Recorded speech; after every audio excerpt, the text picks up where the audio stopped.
جیسے ٹوٹی ہوئی نیند سردرد بن جاتی ہے، ویسے ہی ٹوٹا ہوا بھروسہ بھی زندگی بھر کا درد بن جاتا ہے۔ اگر اس دنیا میں خوش رہنا ہے نا، تو ایک بات یاد رکھنا کہ تمہارے رونے سے یہاں کسی کو کوئی فرق نہیں پڑے گا۔ جو آج آپ کا ہے ضروری نہیں کہ کل بھی آپ کے پاس رہے، اس لیے جو آج آپ کے پاس ہے اس کی قدر کرنا سیکھو۔ ہم کو جس نے بھی اپنے لیے استعمال کیا، کم سے کم وہ جانتا تو ہے کہ ہم بہت کام کے ہیں۔ یادیں بھی تکلیف دیتی ہے جب محبت سچی ہو تو۔ جب تک اپنوں سے ٹھوکر نہ ملے انسان کو ہوش ہی نہیں آتا۔ مانا کہ رشتوں کا مر جانا برا ہے، پر اس سے بھی برا ہے جھوٹے رشتوں کو زندہ رکھنا۔ انسان تو اسی وقت مر جاتا ہے جب وہ اپنے سب سے نزدیکی انسان سے دھوکا کھاتا ہے۔ صرف درد سہنے والا ہی جانتا ہے کہ درد کتنا گہرا ہے۔ خطا ان کی بھی نہ تھی، شاید ہم ہی غلط سمجھ بیٹھے۔ وہ ترس کھا کر بات کرتے تھے اور ہم محبت سمجھ بیٹھے۔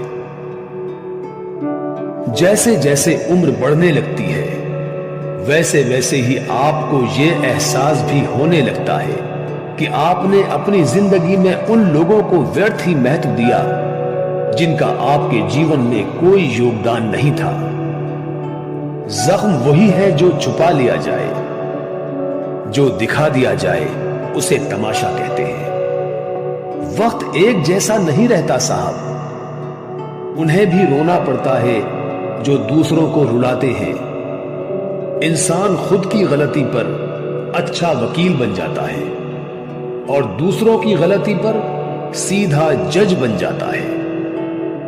ان کے ساتھ رہو جن کی طبیعت خراب ہو، لیکن ان کے ساتھ کبھی مت رہو جن کی نیت خراب ہو۔ ہر شخص اس شخص کو ڈھونڈ رہا ہے جو بنا کہے سب کچھ سمجھ لے۔ اچھا وقت اچھی یادیں لاتا ہے اور برا وقت اچھا سبق دے جاتا ہے۔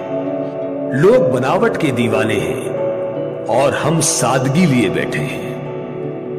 مجھے پھر وہی یاد آنے لگے ہیں جنہیں بھولنے میں زمانے لگے تھے۔ ہمیں بری طرح سے آزمایا گیا ہے، اب ہم کسی کو بھی دوسرا موقع نہیں دیں گے۔ سچے رشتوں کو کبھی دھوکہ مت دیجیے۔ اگر آپ کو پسند نہ آئے تو اس کو وہیں چھوڑ دیجیے۔ محبت اگر سچی ہو تو یادیں بہت درد دیتی ہیں۔ موجودہ حالات میں اگر رشتے بچانے ہیں تو کبھی کسی سے بحث مت کرو۔